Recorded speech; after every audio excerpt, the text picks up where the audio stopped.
کیا آپ جانتے ہیں کہ پوری دنیا میں قرآن مجید کے بعد سب سے زیادہ پڑھی جانے والی کتاب کون سی ہے؟ اگر آپ سوچ رہے ہیں کہ صحیح مسلم یا صحیح بخاری تو شاید آپ غلط سوچ رہے ہیں۔ آپ یہ سن کر حیران رہ جائیں گے کہ قرآن مجید کے بعد ایک ایسی کتاب بھی ہے جسے لاکھوں مسلمان پڑھتے ہیں، لیکن اسی کتاب پر سب سے زیادہ تنقید بھی کی جاتی ہے۔ یہ کتاب آج بھی دنیا بھر کے بے شمار مسلمانوں کے گھروں میں موجود ہے اور اسے سمجھنے کے لیے صرف اردو زبان جاننا کافی ہے۔ اس کتاب کا نام ہے فضائل اعمال، جسے مولانا محمد ذکریہ کاندھلوی نے لکھا۔ لیکن ذرا رکیے، آخر یہ کتاب لکھنے کی ضرورت پیش کیوں آئی؟ یہ کتاب اتنی مشہور کیسے ہوئی کہ آج کے دنیا بھر کے مسلمانوں میں اسے پڑھا جاتا ہے، اور آخر اس کے مصنف پر اتنی تنقید کیوں کی جاتی ہے؟ یہ سب جاننے کے لیے ہمیں وقت کا پہیہ تھوڑا سا پیچھے گھمانا ہوگا۔ سال 1898 برے صغیر پر انگریزوں کی حکومت تھی۔ اتر پردیش کے ایک چھوٹے سے قصبے کاندل میں یہیں ایک ایسے بچے نے آنکھ کھولی جسے بعد میں دنیا شیخ الحدیث مولانا محمد ذکریہ کاندلوی کے نام سے جاننے لگی۔ لیکن اس وقت وہ صرف ایک عام بچہ تھا۔ کسی کو اندازہ بھی نہیں تھا کہ یہی بچہ آگے چل کر حدیث کے سب سے بڑے علماء میں شمار ہوگا۔ کاندل کا کوئی عام قصبہ یہ نہیں تھا۔ صدیوں سے یہ علم دین کا مرکز سمجھا جاتا تھا۔ یہاں علماء، محدثین اور صوفیہ کی ایک طویل روایت موجود تھی۔ جس گھر میں محمد ذکریہ نے آنکھ کھولی وہاں بھی دینی ماحول نمایاں تھا۔ گھر کے بڑے علم و عبادت سے وابستہ رہتے تھے۔ راتوں کو تہجد پڑھی جاتی تھی، قرآن کی تلاوت ہوتی تھی، دینی گفتگو معمول کا حصہ تھی۔ ایسے ماحول میں پلنے والے بچے کی سوچ بھی عام بچوں سے مختلف ہونے لگی۔ ایک بزرگ نے بعد میں کہا کہ اس گھر میں صرف بچوں کی پرورش نہیں ہوتی تھی بلکہ آنے والے علماء تیار کیے جاتے تھے۔ سوچئے، اگر کسی بچے کی آنکھ ہی ایسے ماحول میں کھلے کہ ہر طرف علم، عبادت اور دین کی بات ہو تو اس کی شخصیت پر کیا اثر پڑے گا؟ اسی خاندان کے ایک بزرگ مولانا محمد اسماعیل نے دہلی کے ایک مشہور دینی مدرسے کو قائم کیا۔ یہاں خاندان کئی نسلوں سے علم دین کی خدمت کر رہا۔ بعد کے زمانے میں اسی خاندان سے ایسی شخصیات بھی سامنے آئی جنہوں نے برِ صغیر کی دینی تحریکوں پر گہرا اثر ڈالا۔ مگر اس وقت محمد ذکریہ اپنی زندگی کے ابتدائی برس سے گزر رہے تھے۔ ان کی عمر صرف 2 سال تھی اور پورا خاندان ایک نئے شہر میں منتقل ہو گیا۔ یہ شہر تھا گنگو۔ یہ تبدیلی کسی دنیاوی فائدے کے لیے نہیں تھی۔ ان کے والد مولانا محمد یحییٰ کو اپنے استاد کی صحبت بہت پسند تھی۔ ان کا ماننا تھا کہ اچھی صحبت انسان کی زندگی بدل دیتی ہے، اس لیے انہوں نے اپنا گھر بار چھوڑ کر گنگوہ جانا بہتر سمجھا۔ یہ فیصلہ بعد میں محمد ذکریہ کی پوری زندگی پر گہرا اثر ڈالنے والا تھا۔ گنگوہ پہنچ کر ان کی پرورش ایسے ماحول میں ہوئی جہاں ہر طرف علم، ذکر اور اصلاح نفس کی باتیں ہوتی تھی۔ عام بچوں کی طرح کھیل کود ان کی زندگی کا مرکز نہیں تھا۔ وہ خاموش طبیعت کے مالک تھے۔ سادگی، شرم و حیا، بڑوں کا احترام، یہ اوصاف بچپن ہی سے ان کی شخصیت کا حصہ بنتے گئے۔ لیکن ابھی زندگی نے ان کے لیے ایک بڑا امتحان سنبھال کر رکھا تھا۔ جس بزرگ کی صحبت کی خاطر ان کا خاندان گنگوہ آیا تھا وہ دنیا سے رخصت ہو گئے۔ اس وقت محمد ذکریہ کی عمر صرف 8 سال تھی۔ کم عمری میں اس طرح اپنے بڑوں سے بچھڑ جانا آسان نہیں ہوا، مگر یہی واقعہ ان کی زندگی کا کہ اہم موڑ ثابت ہوا۔ اب ان کی پوری توجہ اپنے والد کی طرف ہو گئی اور یہی وہ لمحہ تھا جہاں ان کی باقاعدہ علمی تربیت کا آغاز ہوا۔ آگے چل کر ان کے والد نے ان کی ایسی تربیت کی جس نے محمد ذکریہ کو صرف ایک عالم نہیں بلکہ اپنے زمانے کے بڑے بڑے محدثوں میں شامل کر۔ اب محمد ذکریہ کی زندگی کا اصل سفر شروع ہوتا ہے۔ ان کے والد مولانا محمد یحییٰ خود ایک بڑے عالم، وہ سہارنپور کے مشہور دینی ادارے مظاہر العلوم میں حدیث پڑھاتے تھے۔ انہوں نے فیصلہ کیا کہ اپنے بیٹے کی تعلیم کسی اور کے سپرد کرنے کی بجائے وہ خود کریں گے۔ لیکن ان کی تربیت عام انداز کی نہیں تھی۔ وہ چاہتے تھے کہ علم نہ صرف یاد ہو بلکہ زندگی کا حصہ بن جائے۔ اسی لیے وہ تعلیم میں بہت پابندی اور محنت پر زور دیتے تھے۔ مثلاً قرآن کا ایک سبق یاد کرنے کے بعد نہ صرف سنانا کافی نہیں تھا، محمد ذکریہ کو ہدایت دی جاتی کہ ہر سبق کم از کم 100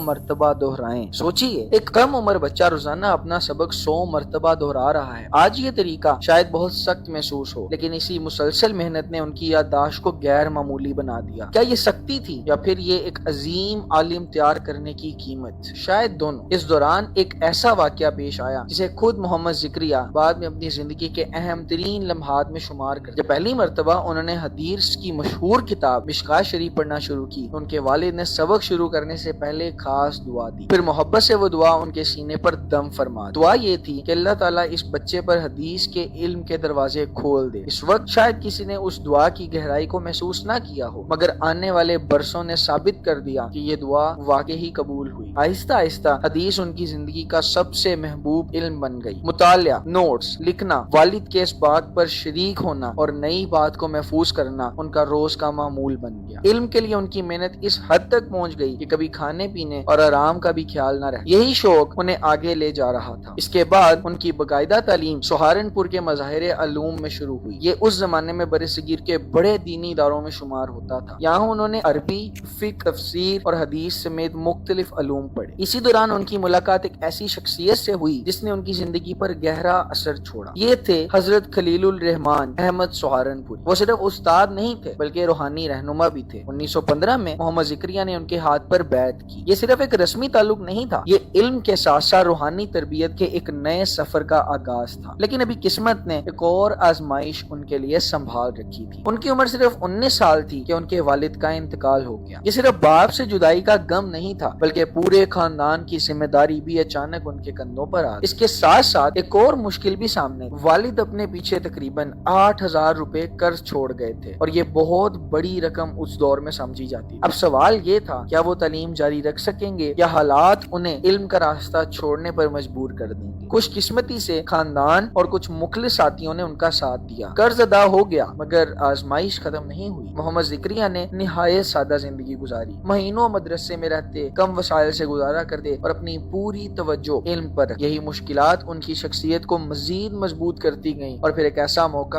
آیا جس نے سب کو حیران کر دیا۔ مظاہر علوم کے ایک بڑے استاد کا انتقال ہو گیا۔ ادارے کو فوراً کسی ایسے شخص کی ضرورت تھی جو حدیث کی اہم کتابیں پڑھا سکے۔ بہت سے سینئر علماء موجود تھے لیکن ذمہ داری ایک نوجوان محمد ذکریہ کو سونپ دی گئی۔ یہ ان کے علم پر اساتذہ کی غیر معمولی اعتماد کا ثبوت تھا۔ یوں کم عمری میں ہی وہ مظاہر علوم میں باقاعدہ استاد مقرر ہو گئے۔ ذرا سوچئے کہ ان کی ابتدائی تنخواہ کتنی تھی، لیکن ان کے لیے یہ اصل دولت تنخواہ نہیں بلکہ علم تھا۔ دلچسپ بات یہ ہے کہ کئی برسوں بعد انہوں نے اپنی ابتدائی تنخواہوں کا پورا حساب لگایا اور وہ ساری رقم واپس مدرسے کو دے دی۔ مال سے بے نیازی، علم سے محبت، یہ دونوں صفات ان کی شخصیت کی پہچان بن چکی۔ اس زمانے میں ان کے استاد حضرت خلیل احمد سہارنپوری نے انہیں ایک ایسا لقب دیا جو پوری زندگی ان کے نام کے ساتھ جڑا رہا، شیخ الحدیث۔ یہ صرف ایک کتاب نہیں تھا بلکہ یہ اس بات کا اعتراف تھا کہ حدیث کے علم میں محمد ذکریہ ایک غیر معمولی مقام حاصل کر چکے ہیں۔ ان کا انداز تدریس سب سے منفرد تھا۔ وہ صرف حدیث نہیں پڑھاتے تھے بلکہ ہر حدیث کے پیچھے موجود حکمت، سبق اور عملی زندگی سے اس کا تعلق بھی سمجھاتے۔ طلبہ ان سے صرف علم لے کر نہیں اٹھتے تھے بلکہ رسول اللہ صلی اللہ علیہ وآلہ وسلم کی محبت بھی اپنے دلوں میں محسوس کرتے۔ مگر ابھی بھی ان کی زندگی میں مشہور باب شروع ہونا باقی تھا، ایک ایسی کتاب جس نے انہیں دنیا بھر میں شہرت دی اور ایک صدی پر محیط بحث کا مرکز بھی بنا دی۔ فضائل اعمال کیسے لکھی گئی؟ اب محمد ذکریہ کاندلوی کی ایک زندگی کے نئے موڑ پر پہنچتے ہیں۔ وہ حدیث کے ایک بڑے استاد بن چکے تھے، ہزاروں طلبہ ان سے علم حاصل کر رہے، ان کی علمی شہرت پورے برے صغیر میں پھیل رہی تھی۔ لیکن پھر اچانک ایک ایسا وقت آیا جب انہیں پھر سے سب سے بڑی آزمائش کا سامنا کرنا پڑا۔ ان کی آنکھوں کی بینائی کمزور ہونے لگی، جسم پہلے جیسا مضبوط نہیں رہا، مسلسل مطالعہ اور لکھنے کی وجہ سے طبیعت پر گہرا اثر پڑنے لگا۔ ڈاکٹروں نے صاف الفاظ میں مشورہ دیا کہ ذہنی مشقت کم کریں، زیادہ پڑھنا اور لکھنا آپ کی صحت کے لیے نقصان دہ ہو سکتا ہے۔ سوچئے، جس شخص نے پوری زندگی کتابوں کے درمیان گزاری ہو اور اسے کہا جائے کہ کتابوں سے دور ہو جاؤ، اس کے لیے یہ کتنا مشکل فیصلہ ہوگا۔ لیکن یہی وہ وقت تھا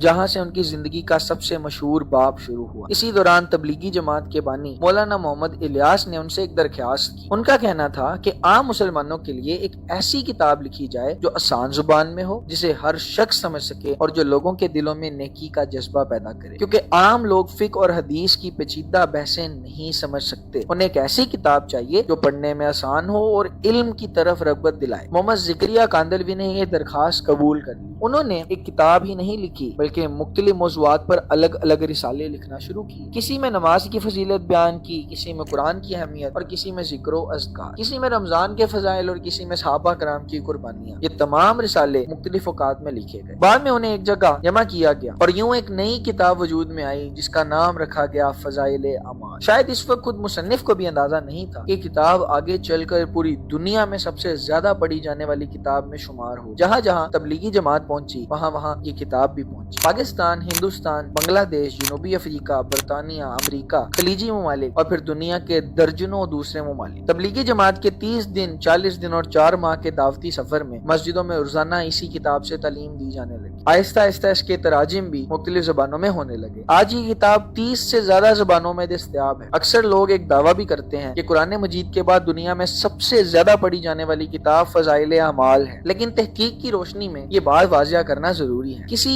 دعوے کی تائید کرنے والا کوئی عالمی یا سرکاری ریکارڈ موجود ہونا چاہیے جو اس دعوے کے لیے موجود نہیں ہے۔ یہ زیادہ تر ایک عوامی تاثر ہے اور خاص طور پر تبلیغی جماعت سے وابستہ حلقوں۔ البتہ ایک حقیقت سے انکار ممکن نہیں کہ فضائل اعمال نے لاکھوں نہیں بلکہ کروڑوں مسلمانوں کی دینی زندگی پر اثر ڈالا ہے۔ آج بھی دنیا کے بے شمار مسجدوں میں روزانہ اس کتاب سے درس دیا جاتا ہے، لیکن جہاں اس کی زیادہ مقبولیت ہو وہاں سوال بھی پیدا ہوتا، اور یہی وہ مقام تھا جہاں فضائل اعمال صرف ایک مشہور کتاب نہیں بلکہ ایک ایسی کتاب بن گئی جس پر آج بھی اسلامی دنیا میں اختلاف جاری ہے۔ آخر اعتراض کس بات پر تھا اور اس کا جواب کیا دیا؟ اس سے آگے ہماری کہانی کا سب سے اہم اور متنازع باب شروع ہوتا ہے، مگر ہر بڑی کامیابی کے ساتھ سوال بھی جنم لیتے ہیں، اور شیخ الحدیث مولانا محمد زکریا کی زندگی میں بھی یہ ہوا۔ جس کتاب نے لاکھوں لوگوں سے دین کو جوڑا، وہی کتاب کچھ علماء کی شدید تنقید کا نشانہ بھی بنی۔ آخر اعتراض تھا کیا؟ سب سے بڑا اعتراض فضائل اعمال میں بعض روایات اور حقائقوں پر کیا گیا۔ ناقدین کا کہنا تھا کہ ایسی کتاب اس میں چند روایتیں موجود ہیں جن کی سند کمزور سمجھی جاتی ہے۔ اس کے علاوہ بعض روحانی واقعات بھی شامل ہیں جو عام حدیث کی کتابوں کے انداز سے نہیں ملتے۔ ان کے مطابق جب یہ کتاب لاکھوں روزانہ لوگوں کو پڑھائی جا رہی ہوتی ہے تو نہ صرف اس میں مضبوط اور مستند روایات ہی ہونی چاہیے۔ ان کا کہنا تھا کہ اگر صحیح احادیث پہلے سے ہی موجود ہیں تو پھر کمزور روایتوں کو شامل کرنے کی کیا ضرورت تھی، اور کیا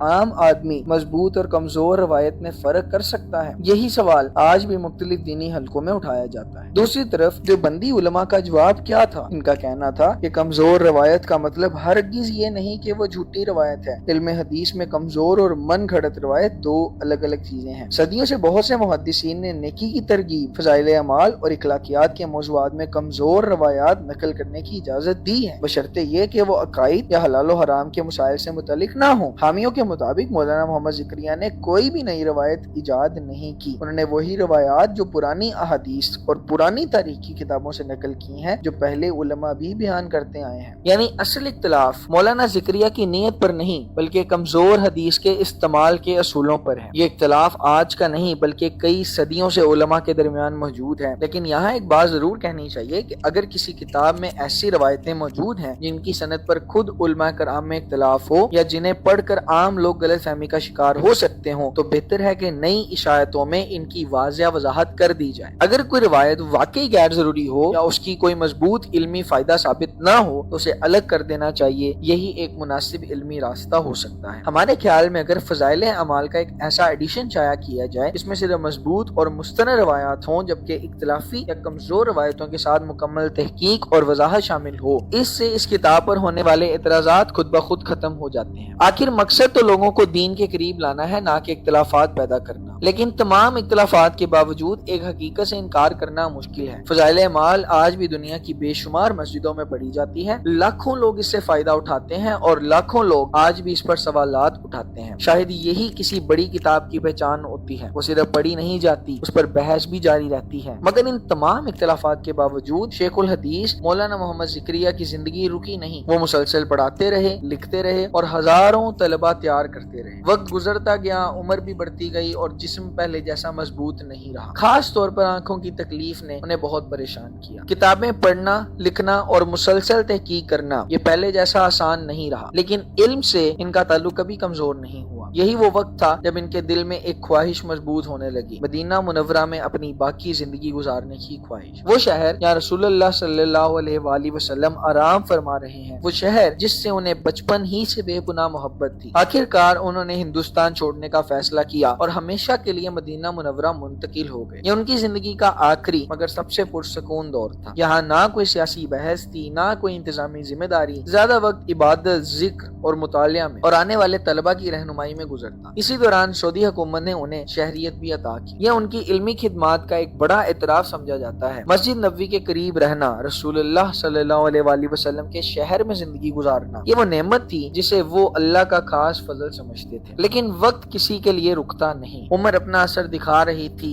صحت مسلسل کمزور ہو رہی تھی، اور پھر 24 مئی 1982 کو شیخ الحدیث مولانا محمد ذکریا اس دنیا سے رخصت ہو گئے۔ یہ خبر صرف مدینہ تک محدود نہیں رہی، بلکہ پاکستان، بنگلہ دیش، جنوبی افریقہ، برطانیہ اور دنیا کے بے شمار دینی حلقوں نے گہرے دکھ کا اظہار کیا۔ ہزاروں لوگوں نے ان کے جنازے میں شرکت کی اور پھر انہیں جنت البقیع میں گریقِ خاک کر دیا گیا۔ وہی تاریخی قبرستان جہاں رسول اللہ صلی اللہ علیہ وآلہ وسلم کے اہل بیت، صحابہ کرام اور بے شمار اسلامی شخصیات آرام فرما رہی۔ یہ کسی بھی مسلمان کے لیے بڑا اعزاز سمجھا جاتا ہے، لیکن انسان کی اصل پہچان صرف اس کی قبر نہیں، اس کی اصل پہچان وہ میراث ہوتی ہے جو وہ اپنے پیچھے چھوڑ جاتا ہے۔ اور مولانا محمد ذکریا کی میراث واقعی غیر معمولی تھی۔ انہوں نے صرف 1 یا 2 کتابیں نہیں لکھی، بلکہ 150 سے زیادہ علمی کتابیں تصنیف کی۔ حدیث، فقہ، رجال، سیرت اور اصلاح نفس، تقریباً ہر اہم موضوع پر ان کا کام آج بھی علماء کرام میں قیمتی سرمایہ سمجھا جاتا ہے۔ ان کی عربی شرح وجز المسالک آج بھی دنیا کے بڑے دینی اداروں میں پڑھائی جاتی ہے۔ ہزاروں علماء اور لاکھوں طلبہ کسی نہ کسی انداز میں ان کے علم اور کام سے فائدہ اٹھا چکے ہیں، لیکن آج شیخ الحدیث مولانا محمد ذکریا کا نام لیا جائے تو لوگوں کے ذہن میں 2 تصویریں ابھرتی ہیں۔ ایک تصویر کیسے عظیم محدث کی جس نے اپنی پوری زندگی حدیث رسول کی خدمت میں گزاری، جس نے ہزاروں طلبہ تیار کیے، 150 سے زیادہ کتابیں لکھی اور ایسا علمی سرمایہ چھوڑا جسے آج بھی دنیا بھر کے مدارس میں پڑھا اور اس کا فائدہ اٹھا۔ دوسری تصویر فضائل اعمال کے مصنف کی ہے، وہ کتاب جسے لاکھوں لوگ روزانہ پڑھتے ہیں، اور وہی کتاب جس کے بعض حصوں پر آج بھی علمی اعتراض ہے۔ یہ دونوں حقیقتیں تاریخ کا وہ حصہ ہیں کہ ایک کو سامنے رکھیں اور دوسری کو نظر انداز کر دیں، شاید یہ انصاف نہیں ہوگا۔ اس لیے ہم نے پوری ویڈیو میں کوشش کی کہ نہ صرف ان کی خدمات بیان کی جائیں، بلکہ وہ اعتراضات بھی سامنے رکھے جائیں جو